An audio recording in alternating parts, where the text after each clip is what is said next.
G'day and welcome to the Grow a Small Business Podcast. I'm your host, Troy Truen. Each week, we speak with an owner who has grown a business with 5 to 30 team members to something bigger. Diving into their numbers and unearthing the pain they've experienced, we explore what they did to overcome each barrier and what they would do differently from day one. Let's get into it. Welcome everyone. Today I'm interviewing Raja Pagadala from The Final Step based in London, UK. And thanks for your time today. Thank you, Troy, for the invitation. I've resisted it for a long time. You have, and Simon, that's first question, how we know each other, is Simon, one of your business partners, and who reminded me a minute ago before we hit record that you went to school with, finally wore you down and got you on the cast. So I really appreciate it. Well, thank you for the opportunity. Tell our audience a bit about your business, what it does and how it makes money. Final Step was established in 1987. We look after small to medium-sized companies with IT and technology requirements. I think if you were to ask me what we actually sell, I think what we sell is trust. Mm-hmm. Our clients trust us to do a good job. Of course, we make mistakes, all companies do. But our clients expect us to put that right and put that right at our expense, not their expense.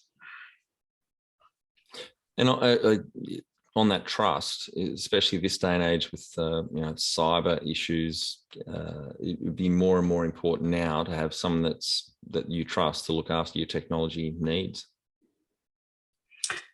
Very, very much so. I think the reality is unless a company has an internal CIO, effectively you're acting as the CIO for that company. And lots of small businesses just don't have the budget, the expertise, the time, the requirement for a full-time CIO. So I often say to clients, my job is to help you make an informed decision, not to make the decision for you. So often when we're discussing stuff, I'll say, well, here are the options. Here are the pros and cons of each of these options. And if they then ask me, which one would you do? Then I'll say, well, the option I'd pick is this one, and here's why. But at the end of the day, it's not my job to make that decision. They have to make the decision. Mm. And even if the decision is not the option that I would do, it's my job to get behind their decision and make it succeed. Yeah. And the reality is that IT is not their expertise. Mm. We look after, we look after lots of different clients, and that's their expertise. So, we have a client who, immigration law, for example. What I know about immigration law, you can write on the back of a postage stamp. Yeah. So why would I expect them to know about IT? Mm. Or property development or any other sector that we are in? I think it's clearly a good space to be in, because actually how I met Simon was when I was living in London, bought into a small IT support company, a technology company similar to what Final Step does.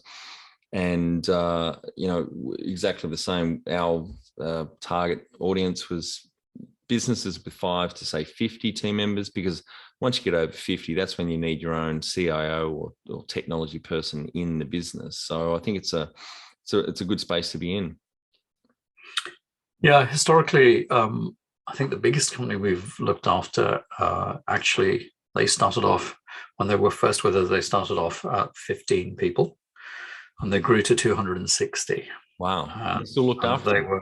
Yeah, we still looked after them, and they were global at that point. So we looked after, actually, they had an office in Australia that one of my guys went out and set up servers in the days when you actually had servers in your office. Yeah.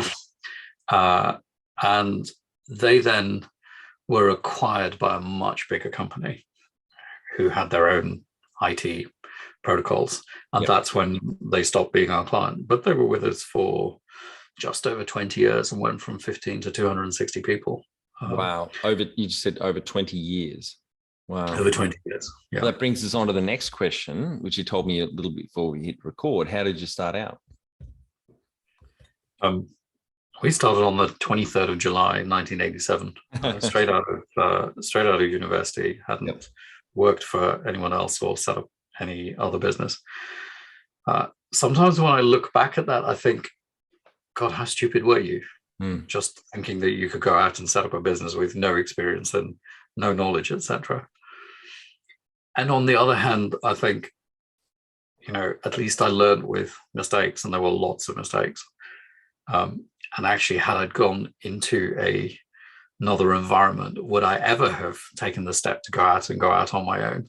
Yep. So it's a bit of a double-edged sword. But yeah, we've been going for, it'll be our 35 years. anniversary.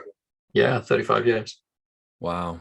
Well, congratulations. Firstly, the longevity, but also, you mentioned a minute ago, that client grew from 15 to over 200 team members, 20 years. That's phenomenal. But you also said at the start, before we hit record, you've still got clients that have been with you the whole 35 years.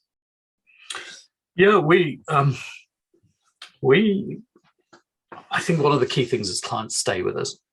I think finding clients with the right match is very difficult. Yep. But actually, once we get a client, they tend to stay with us. Yeah. And I think it comes back to that fundamental thing. What we sell is trust. So we started out with 0 clients. And that was an interesting way to start a business. And we still have clients from our first year of trading. That's great. Actually, one of those companies, they grew from 3 people. They grew, they were acquired many times over, were then listed on the stock market. And a couple of years ago became delisted because they were bought out and then became delisted. At every stage of that growth process, in effect, we got into a beauty parade with the other IT company that was looking after the company that did the acquiring or were acquired. And at each time they were like, yeah, we still want to stay with you guys. That is great. So that's the reality, that when clients join us, they stay for a long time. Yeah, that's phenomenal. And 1987, what age were you? Fresh out of university when you decided to start a business? 22. 22, right. Great. Those of you doing the maths, I'm 57 now. As I said before, you don't look 57, you look more like 37. Do you have some key numbers you can share to illustrate the growth of the business over the years? Yeah, I think you can look at growth in lots of different ways. In terms of headcount, we're still at around the 20 mark. Mm-hmm. It started with just yourself. Yeah. Started with just myself. Mm-hmm. I think taking staff on is a huge responsibility. Yeah. Actually, you're looking after their livelihood and their career. So I think as an employer, you have a huge responsibility in that area. I think the thing is, the 20 staff we have now are infinitely more capable than the 20 staff that we had, maybe 10 years ago. Yeah. Lots of reasons for that are, hiring process, our onboarding process, the amount of training that we do, the CPD, all of those have changed. And I think we're more demanding. So I would describe the 20 that we have now as far more capable than the 20 that we had. So whilst the headcount has remained stable, and I can see us growing maybe 25, 30, 35. Yeah. But each one of those people, I think, are hugely more capable. We're far more demanding now than we ever were. It's amazing, isn't it, Raja? You would have seen a lot of, you get a B or a C player on the bus. Compare that to an A player. It's like 3 times the productivity and effectiveness an A player has, even over a B player. I think that's true. And the thing that B or C players take up is an awful lot of management time. Yep, absolutely.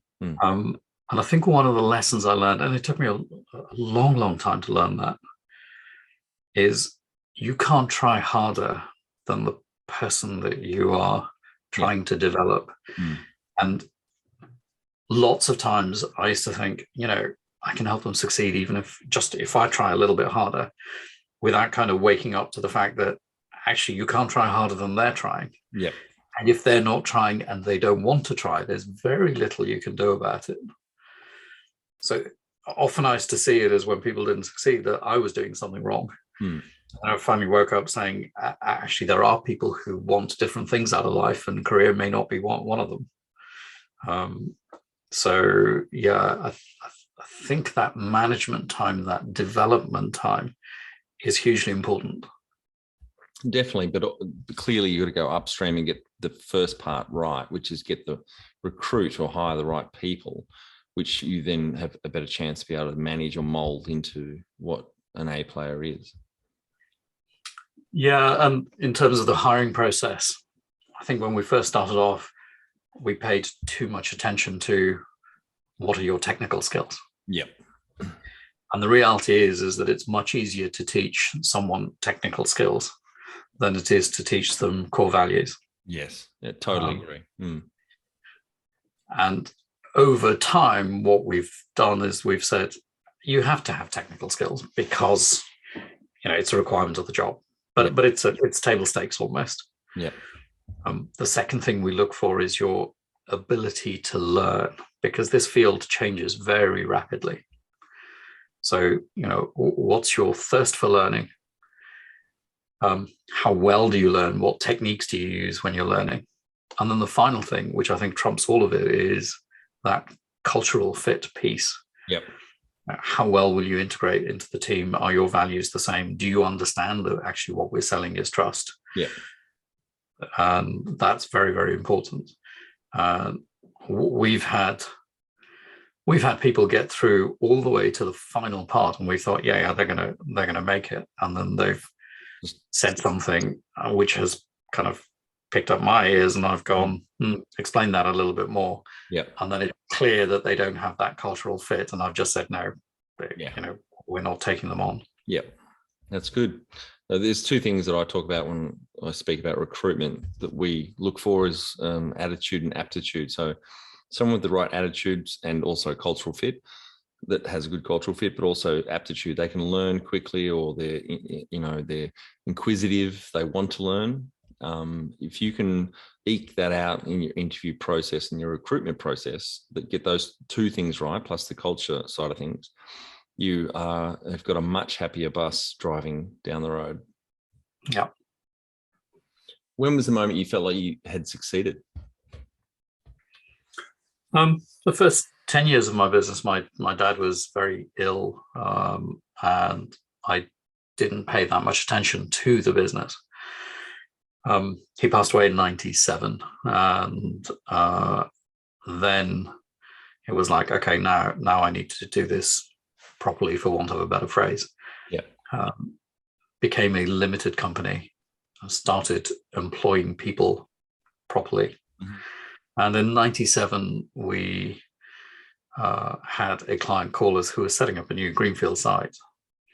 And they were like, we'd like you to do this. I had known them because I had done some personal work for one of the directors, but they'd left a company, was setting up this new company. And they phoned up and said, we want you to take care of this. And I remember saying to them, we need to buy some equipment, just some PCs and things. But it was 140,000, which pounds. Pounds, yeah, British pounds in 97 was an awful lot of money. Which is about, I remember, at least $250,000 Aussie. Yeah. Yeah. In 97. And and I remember saying to them, look, I'd love to do this, but I can't spend 140,000 because I don't have 140,000 to spend on buying kit. Yeah. And they were like, not a problem. We'll transfer that to your account tomorrow. Wow. And which comes back to that trust point. I had known them previously. They'd seen the quality of our work, and they wanted us to do it. They wanted us to succeed, in effect. And then it was like, okay, it was clear that we were selling a service that people wanted, and that this was going to continue. So I guess in 97, when we had that, and I remember having the conversation with Simon saying, this is going to take us to another level. And that process has been repeated several times over, where we've had seminal points in the business where it could have gone in one of two directions. And every time we've said, we've made a very clear decision on whether we want to do that or not, and then had everybody's commitment in the business to make it succeed. So, yeah. What does success look like to you? I'm sure you're familiar with Patrick Lencioni and his writings. Mm-hmm. In The Advantage, he has 6 questions, and he says the first question you start with, and this is very similar to Simon Sinek with the why question. Yes. Because the first question he asks is, why do you exist? This would have been about, it's probably about 15 years ago now. We sat down and tried to work out that question to say, actually, why do we exist? Yeah. The reason that we came up with is that we exist to fulfill people's potential. I wanted to define people, and what I meant by people was, and the order is important, colleagues first, mm-hmm. clients second, yep, suppliers third, mm-hmm. and the broader community. Yep. And what do we mean by fulfill their potential? I think each one of us has the ability to be better next year than we are this year. Mm-hmm. And if I can do that, clearly it starts with me first. If I can do that for myself, and I can do that for my colleagues, and I can do that for my clients and the suppliers and the broader community, then that's an important thing. Yeah. So why we exist is that fulfill your potential piece. My view is profit is a byproduct of running business properly. Yep. So I think if you chase profit for its own sake, it can be done, but it's short-lived. And I've always taken the long-term view on things. Yeah, I agree with that. I think if you look after your team members first, your colleagues, they will help you look after the customers, and money or profits will flow from that. So that's where we are, and that has stuck for a very long time. Number one thing you'd recommend to marketing a fast-growing business? I'm not sure I'm the right person to ask about marketing in any sense. We are, and this year we are hiring an external marketing specialist to help us. Typically, our clients have come from referral. Yep.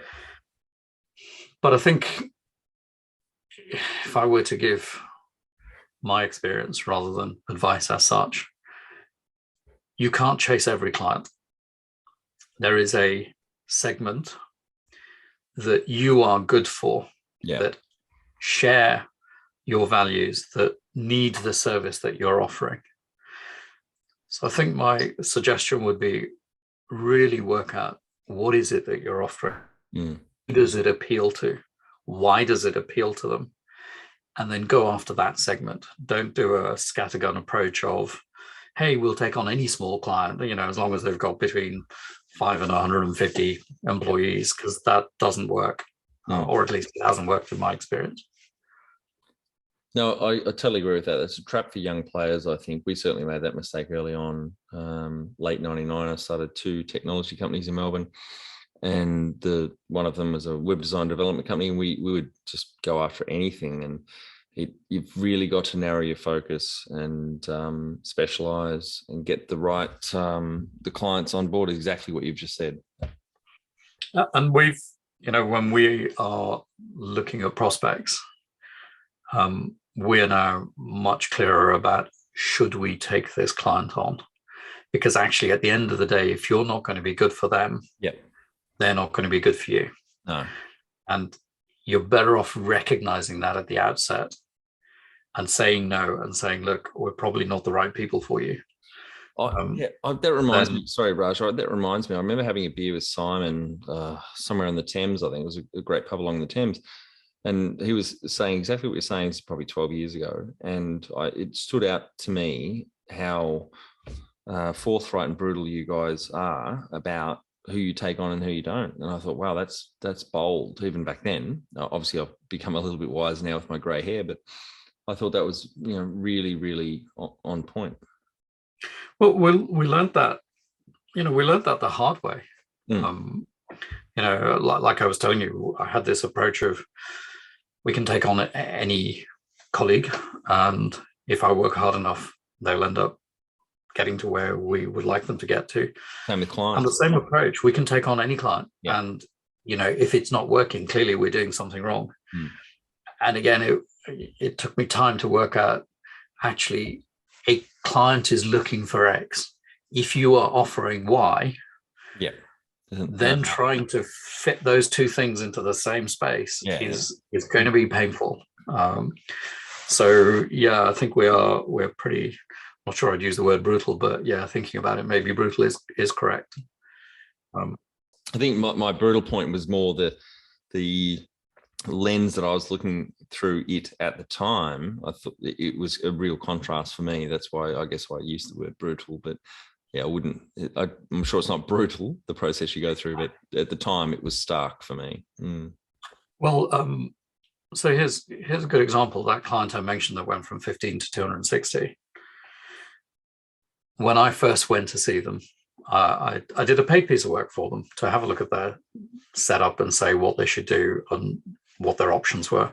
I actually gave them 3 options and put some prices against it. And when we went back, the director that I was speaking to really liked the piece of work that we'd done. But they'd gone out to market. He said, you guys are more expensive than the other people that we've got. I said, if you don't mind, would you mind if I had a look at what you've been offered? He didn't mind, so I had a look. I said, well, a couple of things. You're not comparing like with like. Yeah. So to do a straight price comparison I'm not sure it's right. I said, and by the way, if you go ahead with option B, here is what is going to happen. And I, having looked at the other stuff, I said, look, you're not comparing like with like. There isn't actually anything that I'm going to change about my report. And what I've said stands. They actually went ahead with the other company. Right. And he said to me, do you mind if I stay in touch? And he said, look, it went to the board. I wanted to use you guys. They wanted to use the other company. And the MD said, we'll use the other company. So they went, hey. And he said, do you mind if we stay in touch? And I said, yeah, sure. I'll have a conversation with you at any point. About 8 months later, he called and said, all the things you said that would happen have happened. And there's a piece of work that they can't do. Will you come and do it? And I said, I will, but you need to tell the other company that we're coming in. That's good. If I was looking after you and you brought in another company without telling me, I would be very unhappy. Pissed off. So I said, yeah. And so I need you to tell them, we're going to come in, we're going to do this piece of work, so that there's no, it's all up front, as it were. And at the end of that year, they switched to ours. Great. And they stayed with us for 20 years. Wow. So first time round, they said no to us, stayed in contact, and a year later they came back and became one of our best clients. Yeah, fantastic. So my suggestion is stick to your guns, work out what it is that you offer, work out what the value is. And if there isn't a match, then say, can't do it. Exactly. I think that's a really good point. If you don't stand your ground, you're going to go into something that neither party is going to win from. And clearly, the example you've just given, both parties have won because you were upfront and said, we're sticking to our report and our quote and our proposal. We don't think that you're comparing apples to apples. And they came back 8 months later. Yeah. How did you fund your business? It started off with an initial loan of £7,500. In 1992, there was quite a deep recession in the UK. And in Australia too. I went to the bank in 92 and they weren't interested in lending any money. Are they ever? They are if you have money and you don't need it. Exactly. So, fair weather friends. Yeah. Exactly that.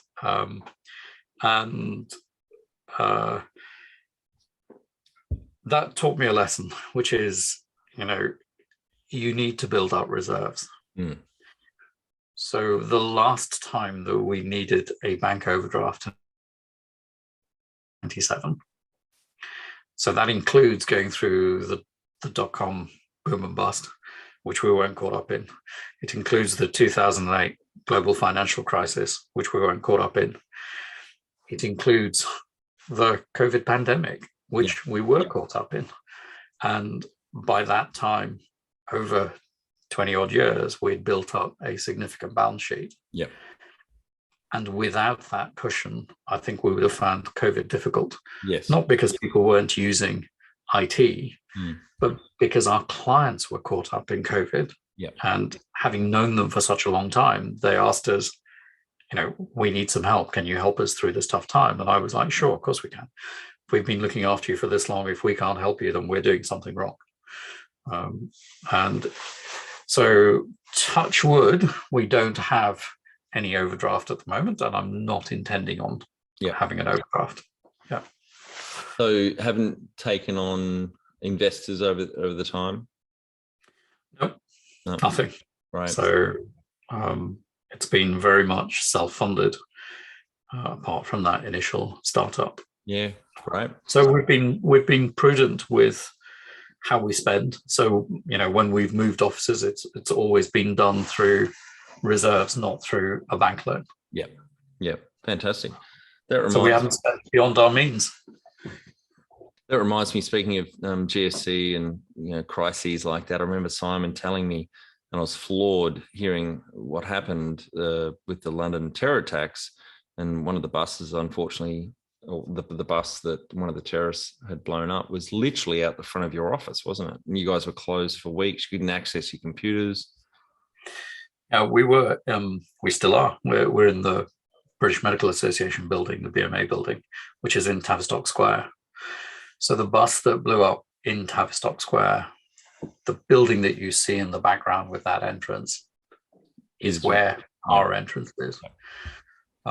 It actually was my wife's 40th birthday that day. Right. So I had taken the day off and had this beautiful day planned, etc.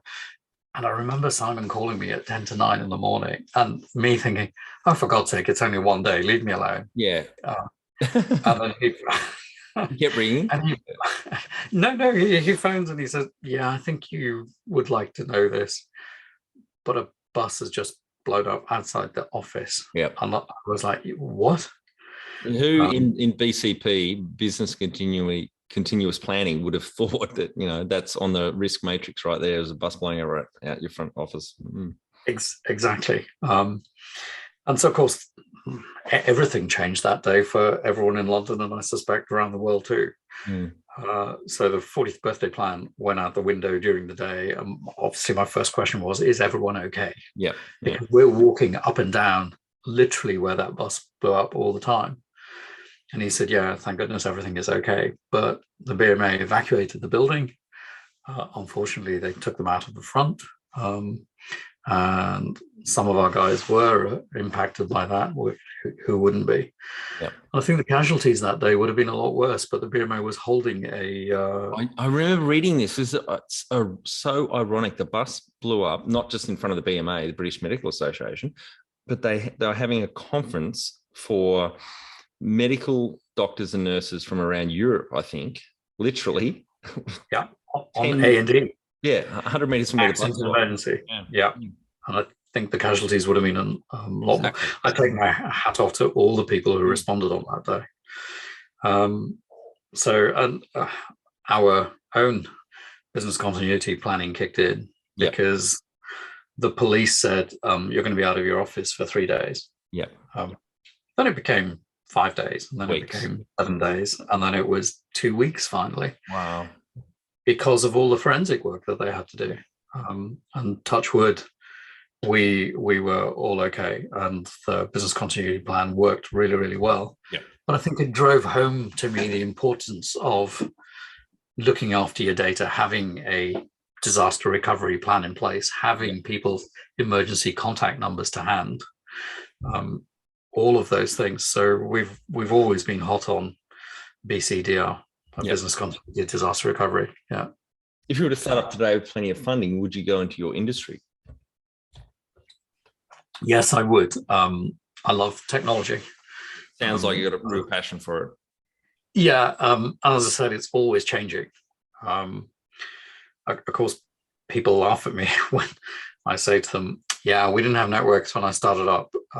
It was just a PC and you had a floppy disk. And this literally was in the days when it was a floppy disk. I missed the 8-inch floppy disk, but I fully remember the 5.25-inch floppy disk. And when you wanted to transfer data, you would save it onto a floppy disk, walk over to someone else and hand it to them. So, we saw the introduction of networking. The Final Step was one of the few companies that was both authorized by Microsoft and Novell. And then we saw the introduction of email. I remember going to a client and saying, yeah, you need to do email. And he said, well, I don't think we do. It's working perfectly well. And I said, look, this is just one of the times when you need to trust me. Yeah. We don't need email. No. Yeah. It's not going to live long at all. No. Yeah. And again, we come back to this trust point because he didn't see it. And I just said to him, look, you just need to trust me on this. There are a few times when I say to you, I'm going to make the decision for you, but this is one of them.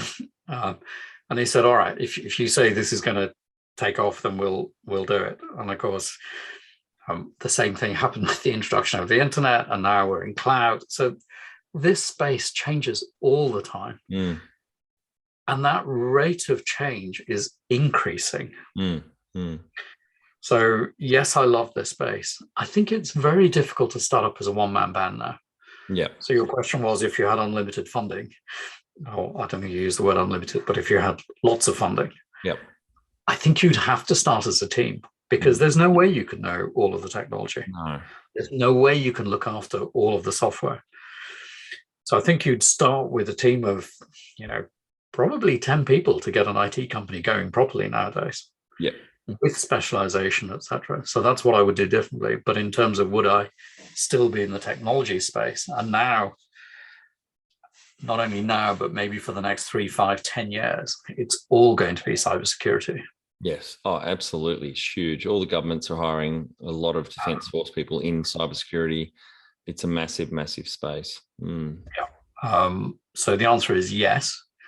Because it changes, because it's interesting, because there isn't an area of your life where technology doesn't touch these days. Exactly.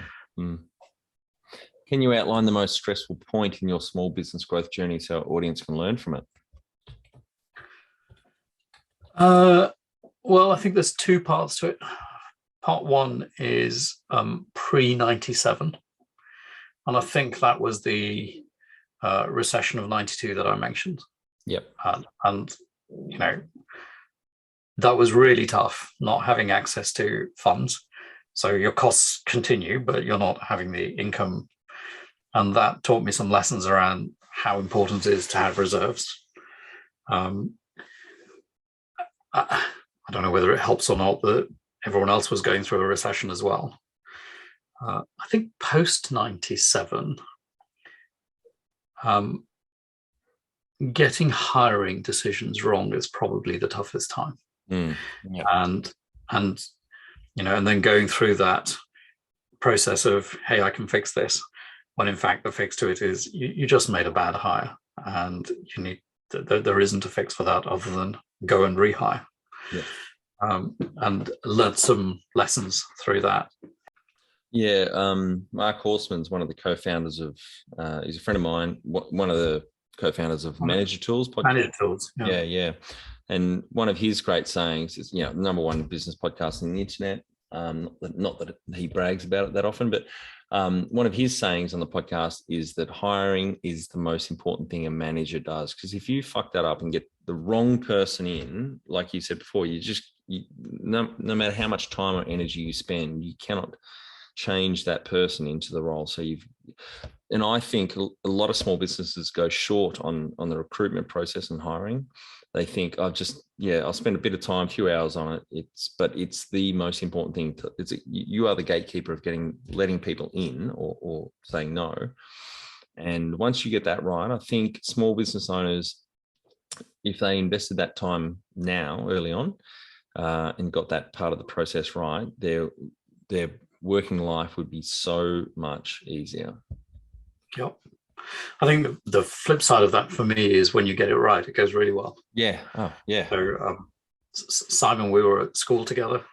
Yep. He helped me get the business off the ground, even by helping me put leaflets through doors. So he's seen it right from the early days. And then the rest of my management team, Mansuk, Steve, Louisa, they joined in that order, but within 12 months of each other. And that was 16, 17 years ago. Wow. And those three guys have developed from just junior people. Yep. Mansuk started as a level 1 technician, is now a part of the management team and looks after customer satisfaction. He's done most roles in the company, so he has a good understanding of the clients and the processes. Yeah. Steve started as a level 1 tech, is now head of technical and looks after everything technical in the company, as well as obviously his management role. And Louisa started off as a junior admin person, and her initial intention was to stay for a month. And 17 years later, she's now the general manager. That's fantastic. That's so great. when you get it right, it works really well. Yeah, absolutely. What area in business do you feel you've had to work on the most to add the greatest value? So the biggest benefit to the business is when you start growing as a team. Mm-hmm. At the end of the day, if you're a one-man band, there are 168 hours in a week. Yep. No matter how hard you work or how efficient you are, there is a natural limit to what can be done. So if you want a business to grow, you have to do things through other people. Yep, that's right. Which means spending time not just in the hiring process, but in the onboarding, in developing a relationship with them, working out what their strengths and weaknesses are. Not obsessing too much about the weaknesses. You're far better off in concentrating on their strengths. And that term of spike potential. And then not only making them as an individual the best they can be, and that coming back to that point of fulfilling their potential, but then getting that team working. Yep. So that's the piece that you need to get right. So get the right people on the bus, find the right seats, get them working as a team. And now you have something where you're not limited by 168 hours in a week. Exactly. If you get that piece right, it naturally extends to other areas of the business, whether that's looking after clients, coming up with technical solutions, whether that's finance, whether that's making sure all the numbers are in place, etc. Whether that's procurement, looking after suppliers, all of that side of things. But get your people right first. Yep, totally. And from what you said, it sounds like you've read Jim Collins' Good to Great or Built to Last, because that bus quote you and I both alluded to, but his wider quote is, people aren't the most important asset in your business, the right people are. He says, get the right people on the bus, wrong people off the bus. And I think, as importantly, the right people in the right seats, because what you touched on a minute ago, that you need to play to people's strengths, not try and patch up their weaknesses. But if you find someone that's got a great attitude and they're smart, their aptitude, and then they may not be good at admin, but they're great at customer service, you move them onto that seat and you build your bus from there. It's transformative. Yep. What have you enjoyed the least about managing fast growth? The nature of all small businesses is, particularly in the early days, it can be very peaky, trophy. Yep. So you get a huge amount of work to be done in a very short period of time. I think there have been times when we have been unrealistic in what can be done in what period of time. And taking a more realistic approach to that, I think, would be good. So what tends to fall apart is you work too many hours, you pay less attention to other areas of your life that you should pay attention to. Mm-hmm. And whilst you might have had a great month, quarter, whatever, the fact that you haven't got that balance, you haven't got that in place, causes issues further down the road. Yeah, that's one of the questions further down. It's about balance. We'll get to that. Yeah. What do you love most about growing a small business? It's actually the people interaction. Mm-hmm. I don't do social media, but one-to-one interactions, small group interactions. My colleagues, I'm part of a peer group, helped get that established in the UK. I'm part of a few advisory boards, going and meeting other like-minded people. Often in those rooms, I feel, why am I in this room? These guys are so much brighter than me. But you learn an awful lot. So that people element, that you learn an awful lot from clients, over simply because we retain clients. I get to know them well. Yeah. I remember having that, going back to the finance question that you asked. I remember, and this is a financial director of a listed company, and I remember asking that question about, because I've not taken out bank loans, I've clearly limited the amount that we can do, let's say marketing budget. Yeah. Someone said to me, spend $500,000 on marketing. Well, I don't have $500,000 to spend on marketing.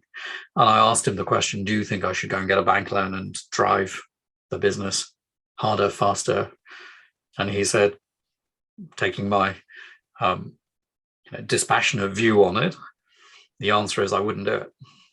And I thought that was an interesting response from an FD of a listed company. Yep. Yeah. And he said, no, what you're doing is right. So those people interactions, very rich interactions. And I think that's partly why I don't like social media. Yeah. That's what I like most about running a business.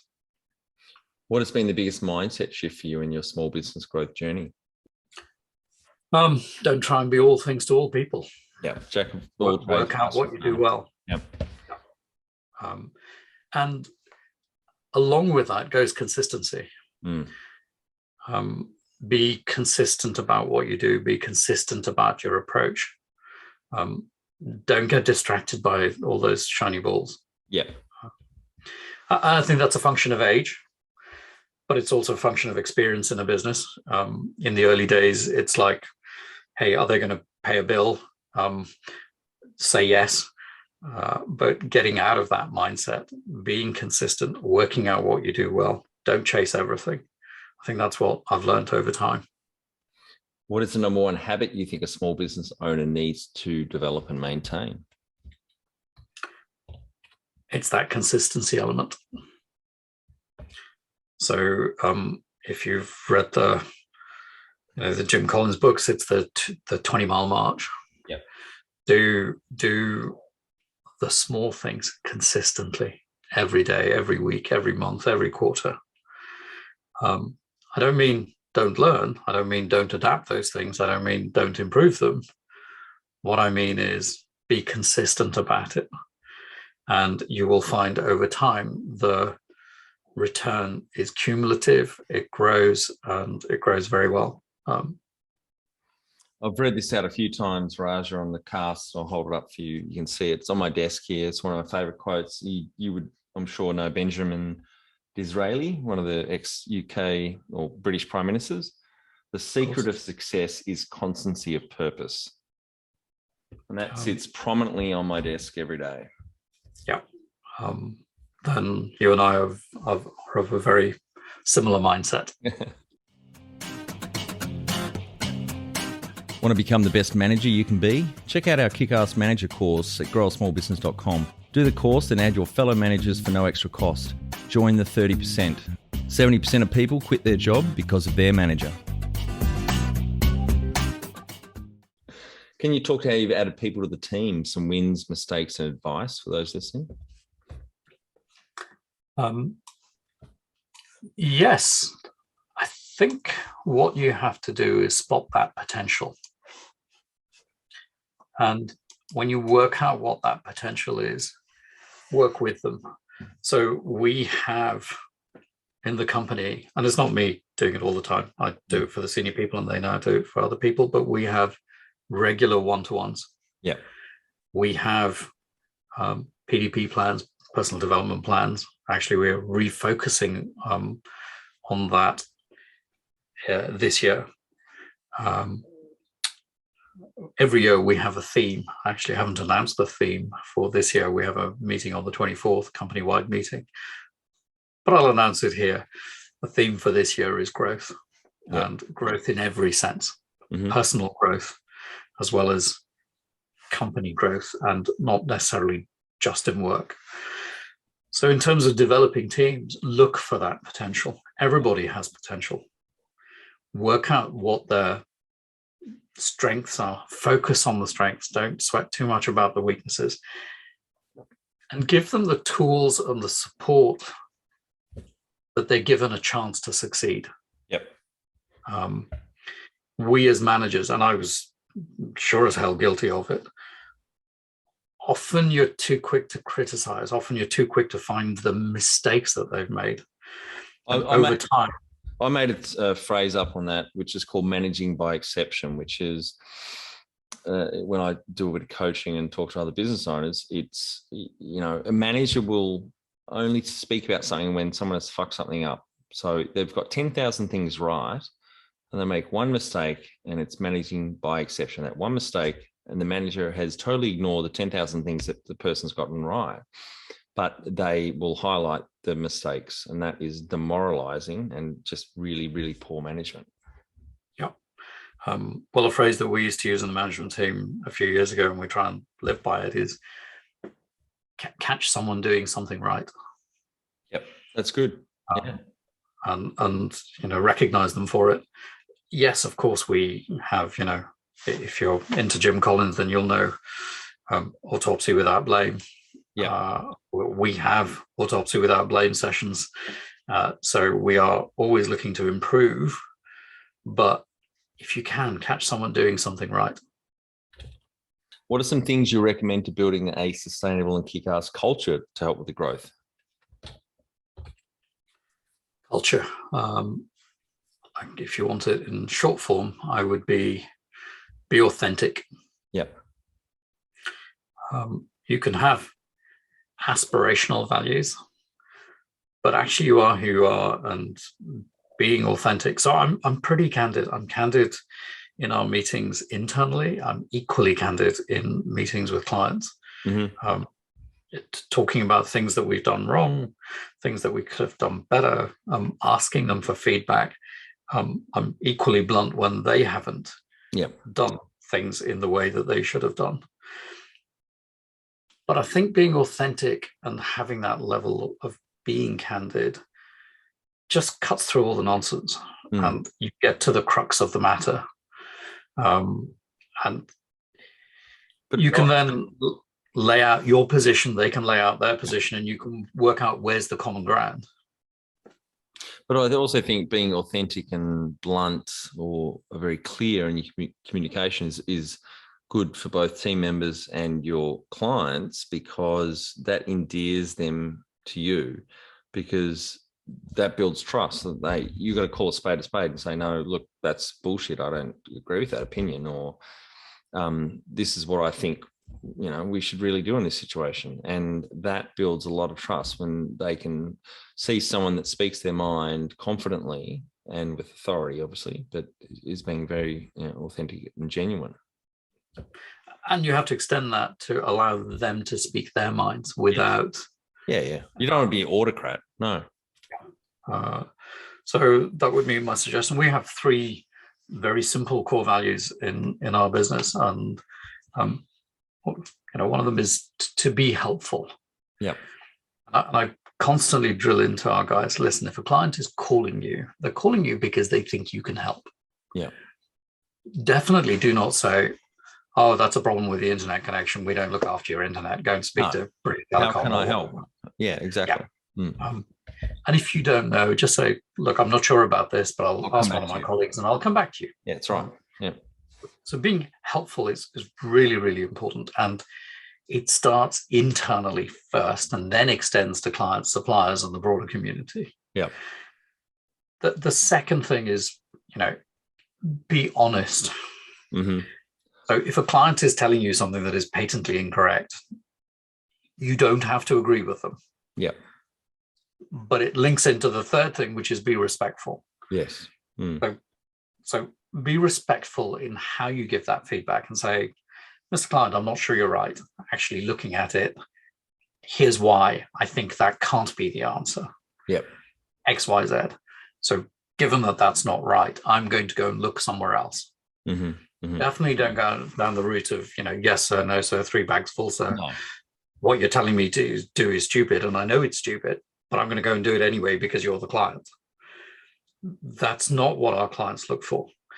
So equally, if I am saying something stupid, don't hold back to say, listen, that's stupid. Yep. It's stupid because of these reasons. I love that, how you have honesty and then being respectful follows that, because that's a really fine balance, because I certainly don't always follow that mantra. I will give someone my honest opinion, but sometimes I need to measure that with being respectful with, So I say to my guys, if you screw up, yeah, you have been helpful, honest, and respectful. Right. That's a great framework. I have no issues with it. Yeah. That's great. If you keep repeating the screw up in exactly the same way, then we'll have a whole different conversation. I was about to say, I have a different conversation. Yeah. Right. But sorry, go. Yeah. I will be right behind you. I'll give you an example. When we had a client who they were lawyers. The senior partner was away in Italy, couldn't get the hotel Wi-Fi to work, phoned back to our out of hours emergency service, and gave my guys hell. Yep. But my guys were super professional. And the following week, I asked their IT manager to come in, and I think he was expecting me to apologize that we weren't able to get the senior partner's IT working. In Italy. Yeah. But when he came in, I introduced him to each of my people. I went around the office and introduced him to all of the people on the support desk, and then went into the meeting room and said, you must be wondering why I introduced you to all the people in my office. And he said, yeah. And I said, well, I wanted to drive home the point that you're speaking to real people. Yes, it's good. And they are trying to help you. Yes. I'm also telling you that you have 30 days to find another IT provider. You actually said that, really? Which he was stunned at. Yeah, I bet. And I said, look, we offer a professional service, and I expect professional responses on the other side. Yeah. Now, if your senior partner wants to have a go, pick up the phone to me and have a go. Yeah. You don't do it to my guys.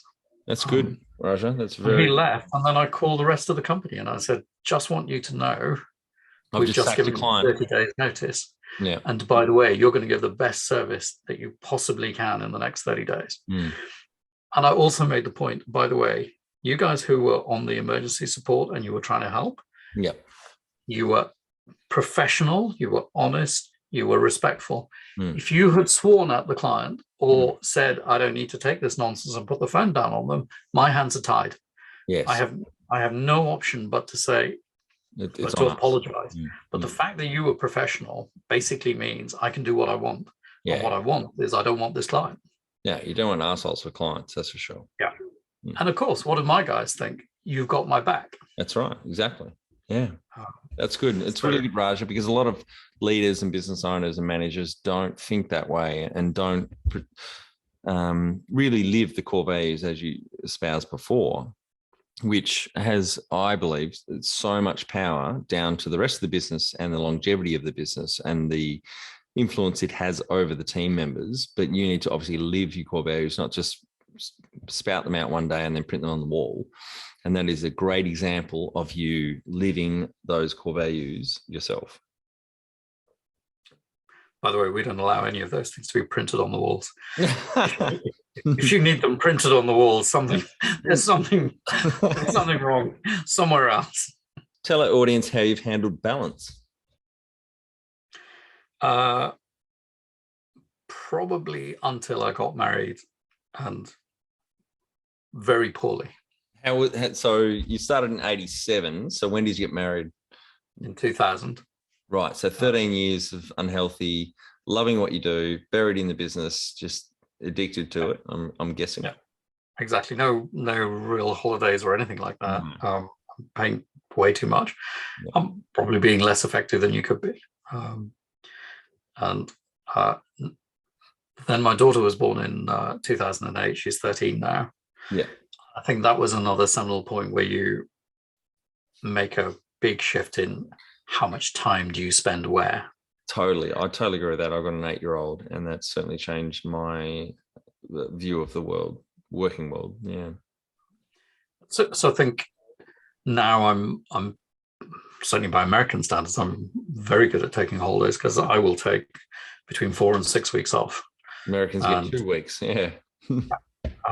And try and go away. Now, I still make the occasional call back to the business, keep an eye on the email, all of that stuff. I don't completely switch off, which I find hard to do. I actually find it easier to just keep an eye on the background, because actually when you get back, there's less to deal with.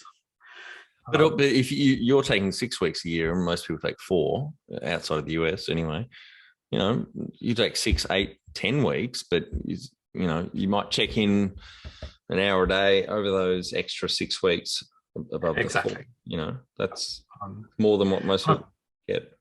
Yeah. I think the other thing having kids does is it extends your outlook. I normally think long term anyway, but I think Isabella being born made me think even longer. So yeah. How much professional development have you invested in yourself over the years? Oh, lots. I need all the help I can get. No one's ever answered it that way. And in 2008, there was a peer group. I went to Microsoft's Worldwide Partner Conference in Texas, and I started hearing about a peer group. In those days, it was called HTG. And I thought, this sounds different. I want to find out more. So I went and spoke to Arlen Sorensen, who set that up. And he said, well, we didn't really think about doing it in abroad, but there's a guy you need to speak to, Dave Sobel. He'd probably facilitate it. So I tracked Dave down, and we had the inaugural meeting in October 2008. So 10 companies, like-minded companies, IT companies get together in a room, disclose everything because it's under NDA, including financials. Wow. So this is competitors in a room who are working out how can we help each other. HTG grew. There are now a number of groups in the UK. HTG was acquired by ConnectWise. So the name changed to Evolve. So it's now, and there's groups in Australia too. I'm sure you're probably familiar with them. We got that off the ground in the UK, and I was facilitating for them for a while, and I'm on their advisory board. So I'm pretty into that peer group environment. So you learn an awful lot, and typically it's 3 full days of meetings 4 times a year off-site. So in terms of time commitment, that's a lot. I have had a business mentor, a brilliant, charming person called Hardin Byers, who's based in Atlanta, Georgia. I'm honored to say he's a personal friend as well. So still have regular calls with him. But I think having someone to ask you the right questions, to not give you the answers, to help you work out what the answers are, to challenge some of your preconceived ideas. All good. The advisory boards that I've been on, that I'm still on, I learn an awful lot from those guys. I was about to say, I sit on 4 boards at the moment, 2 of which are advisory boards, but I learn a shit ton just from other people. The questions they ask, the way they ask them, the process we go through. I learn a lot from that. What I was going to say before, you raised something a minute ago, and I think, and I've certainly changed my approach to topics. So I've learned over time, mainly from observation in boards, etc., but and management. It's more of a I think it's Socrates or Aristotle. I can't remember which of the two, but it's more of the, let's call it Socratic approach. It's a Socratic learning method. Socratic, so you ask questions, whereas the old me would be saying, "Dickhead, why aren't you doing it this way?" As opposed to now saying, "That's a really good point. have you ever thought about it this way? Or I wonder if there's a way we can do this. It's more subtle, but it opens the mind up. People aren't obviously as confronted as when they're being called a dickhead. So it's a much more effective way to do it. And I love that. Sitting on boards, watching other people, a different background from myself and different backgrounds of education, etc., and experience. So it's amazing to watch and pick up those things. And that's one of the things in the last 5 years that I've changed my style in that questioning, as opposed to calling people dickheads. It's, the Socratic approach. Have we thought about it this way? Or what do you think about this? Answering the question with a question to get people, feed it out of them, to get them thinking and differently. Like it just happened today. I said, oh, well, yesterday, it was one of the boards I sit on, we're going for this energy grant, and James was crapping on about something. I wasn't really listening, but he said, I don't have a project we could go for this grant. I said, well, have you thought about asking the head distiller, Tim, for example? And he said, no, I actually haven't. So off he went, and they've got a project now they can go for. So that style of communication and adapting your style can be very, very powerful. Yeah, and I'm pretty clear, again, internally and with clients, is that one of my jobs is to ask awkward questions. Yeah.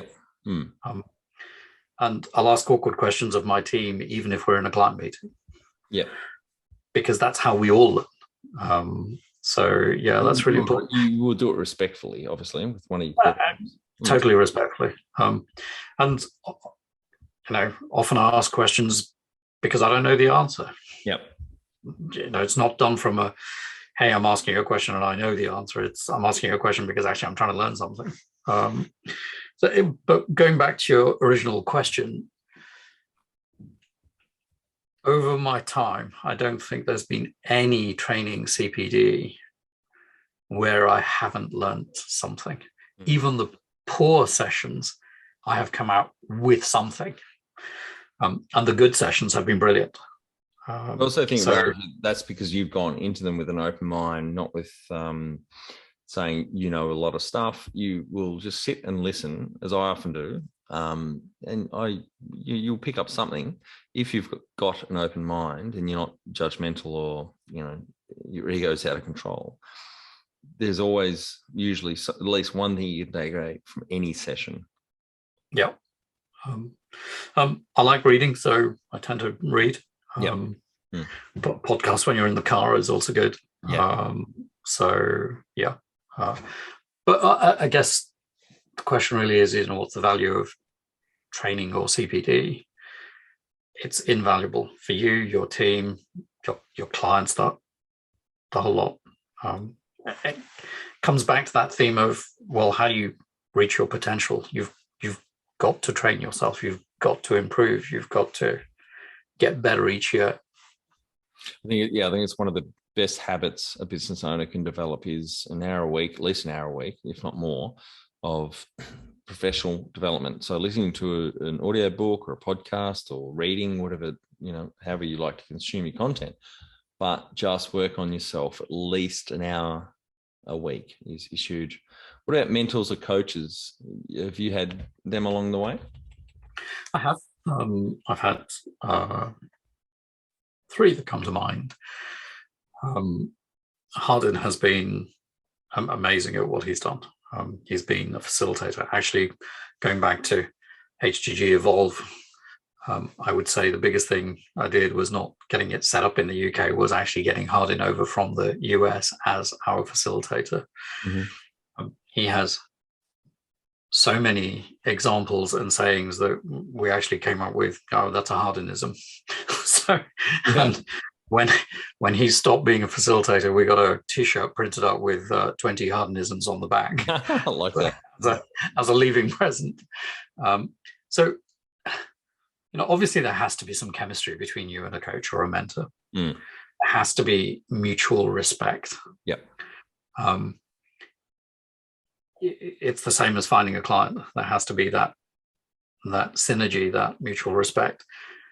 But if you find the right person, it is time and money well spent. Definitely. And good coaches are not cheap. No. And often people go, oh, that seems a lot. And I kind of go, well, actually, if you are improving and that improvement stays with you for the rest of your life, it actually isn't a lot. Yep. But find the right person, give them a chance, be consistent, and give it a go. And if it's the wrong person, the issue isn't the coaching and mentoring, it's that there isn't a good enough match. So go and find someone where there is a good match. Yeah, don't give up on it. Yeah, definitely. Do you have a board of directors or advisors? Well, when we were part of the peer group function is that they are your external board of directors. So there is a cycle of holding you accountable. Often small business owners don't have any accountability. They do whatever they feel like. I've certainly been guilty of that. Some would argue I'm still very guilty of that. But actually having, and I now have, having been part of the peer group for like 12 years, I now have friends. They've gone on to do other things. Maybe they've sold their businesses, but I still meet them regularly, and they're not beyond asking me those questions and having that accountability. Last year, we took on an external FD, financial director, who every month produces a board pack and comes in and asks those awkward questions that we don't like, or questions the rationale of what we are doing. But having that external, wherever you get it from, having that external, someone looking at it dispassionately. Yes. And not letting you get away with the, oh yeah, well, that's a special case. Yeah. And saying, in what way is it a special case? Yeah. And getting you to explain it, really useful. And it comes back to that questioning, making sure the rationale is correct, holding you to what you say, holding you accountable for your actions, I think is really valuable.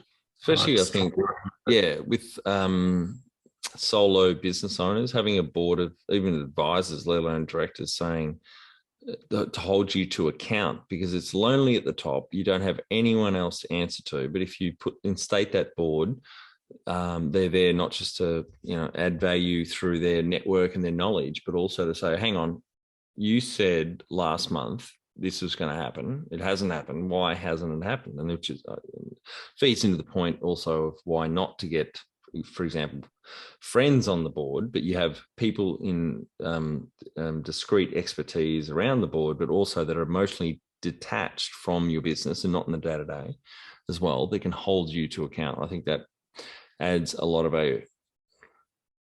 And if you've just started off in business and you're wondering, how do I get this going? One of the things you can do is just ask some of your clients, your best clients, saying, hey, would you mind giving me some advice? Yep. Take them out for coffee or lunch or beer, Exactly. Yeah. And just ask them, what am I doing well? What am I doing badly? Yeah. What do you think we should do better? And listen to their feedback. Or even just business advice. Like if they've been going, particularly if they've been going longer than you and they've seen a lot more than you have, and just ask, like, what should I look out for? What are some things you've seen that, what are some risks, etc. Or, a bit about our business. What would you give me 2 things you'd change or you think I should have on the radar, And that intel is hugely valuable if you can, put your ego in the drawer, go out and ask and accept that feedback and do something about it. All right, Raja, we're on to our final 5 questions. What do you think is the hardest thing in growing a small business? The hardest thing has got to be getting the right new clients. Mm-hmm. Yep. Getting any old client, I think, is not that difficult. But it's also a very quick way of ending up with a mess and actually losing money. Yep. But getting the right client is very difficult. It's so seamless when you actually align with the client and you go, oh God, why can't I have 100 of these? Yeah. So finding that process to filter through to get the right clients, absolutely agree with that. Favorite business book which has helped you the most? Not necessarily a business book, but I don't know whether you've come across Mindset. by Carol Dweck. No, I haven't. Oh.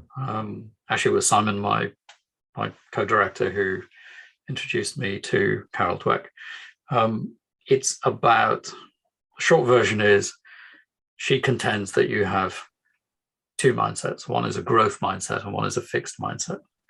And I think lots of scientific studies have shown that the brain is very plastic, and you can decide whether you want to be a growth mindset or a fixed mindset. And she talks about this. She's a professor at Stanford, I believe, and her work was carried on by a person who wrote, the book is called Grit. So I would suggest reading Mindset first, and then read Grit. It comes back to that. Yeah. Grit. Okay. Well, before you read Grit, I'd suggest you read Mindset. Okay. Well, it's really good, and I think it has application well outside business. It's about your life. It's a good way when you are bringing up kids. How do you encourage a growth mindset and not a fixed mindset? Yep. And the basic tenet is, don't worry too much about the result. Worry about the effort and what's gone into it, and how you learn from your failures. Yep. In other words, forget about the result. Do what you need to do, learn from the failures, and praise the effort, not the end result. Yeah, that's something my ex is very big on, because she corrected me on the term years ago, which is just innate within me because of my childhood. But practice makes perfect, and she corrected me pretty quickly, and I agreed with. That's setting a very high expectation. And my daughter, last week, we were at the beach for a week. She's riding her new bike, etc., and it came up in conversation. But it's practice makes progress, and then progress makes perfection. So it's huge. Like the words that you use, it can be very, very powerful. Yeah. If you haven't read Mindset, I think you'd really like it. I will. I'm adding it to my list right now. Any great podcasts or online learning tools you use for your own professional development? Podcasts, I tend to listen to lots of current affairs stuff. So I like the stuff that The Economist does, and I like the Harvard Business Review stuff. I like all of that.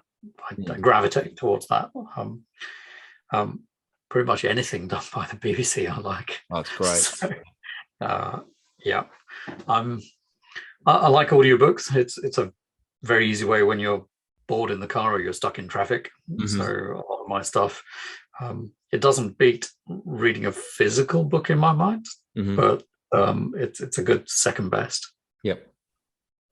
One tool you'd recommend to help grow a small business? I think the most important, and it's a methodology rather than a tool. I think it's plan what you're going to do. Yep. I think it was Eisenhower who said all plans are useless. Until the process of planning is invaluable. Yes. So it's not going to go according to your plan. Yep. But the fact that you have got a plan, try and execute the plan, review the plan and adjust. In other words, be deliberate. Now, you can use any tool you want. There's 1,000 online tools. Candidly, a notebook and a piece of and a pencil works just as well. Yep. The important thing is that it's written. Yes. In other words, you can't plan in your head. No. Write it down. So a tool, a notebook and a pencil. Get into the habit of planning, reviewing your plan. Psychologically, it's been shown that if you write your plans down, they're more likely to come to fruition. And get into the habit. Plan, execute, review, adjust your plan. Yeah. Execute, review, adjust your plan. All right, Raja, my final and favorite question. What would you tell yourself on day one of starting out? If there is a demand for the service or product that you're offering, then it will succeed. go and find out what the demand is. Adjust your offering. Be consistent. Plan your way through it. And don't listen to the naysayers. If there is a demand for your product or service, it will succeed. Now go and work out how to make it succeed. Great advice. Really appreciate your time today, Raja. I think the audience get a lot of value out of what you shared with us. Incredible journey, almost 35 years now. And starting it on your own, now around 20 full-time equivalents, I think, and with clients stretching back to the full 35 years is a phenomenal achievement. So I'm really, really glad that you were able to share your journey with us today, and appreciate your time. Well, I'd like to finish by thanking you, Troy, and thanking Simon, because I'm not big into social media, and he was like, I want you to do this. And I was like, are you sure? I've been at Simon for about a year on LinkedIn saying, Simon, we'd love to have you on the cast. And he said, no. Eventually he said, yes, okay, but Raja would be better to have on the cast. So thank you. I really appreciate you coming on. Well, I appreciate your time and effort, and good luck with your venture of growing a small business, because there's lots of business owners. Like I said, I need all the help I can get, and I've added your podcast to listen to in the car. So good luck with your venture as well. Oh, thank you very much. No, I really enjoy it. Really enjoy the casts, and it was a great segue. That I don't think I've seen Simon for over 10 years since I was in London last, but I'll certainly catch up with you both next time in London. Hopefully, when the Ashes are over there next, we've just won. We'll have about the cricket, the better. We avoided the cricket, the whole conversation, but I had to raise it right now. So we're 3-0 up here in Australia. Well, clearly you're going to edit that bit out, Troy. No, I'm not. I'm going to pronounce it. Probably re-record a bit additional to this in 2 days. The 5th test starts in Hobart. So if we win the 5th test, it'll be 4-0, and I will re-record this part to say it's 4-0. So no, really appreciate it, Raja. So I look forward to having a beer with you at Lord's or somewhere at a pub nearby in a couple of years when the test's over there, and a beer in the sun. You have an open dinner invitation for when you come over here. Oh, thank you very much. And for our audience, we'd greatly appreciate a review in iTunes or whatever platform you listen to us on. More reviews means we bubble up higher in iTunes, etc. So more business owners looking for podcast help with their growth will find us.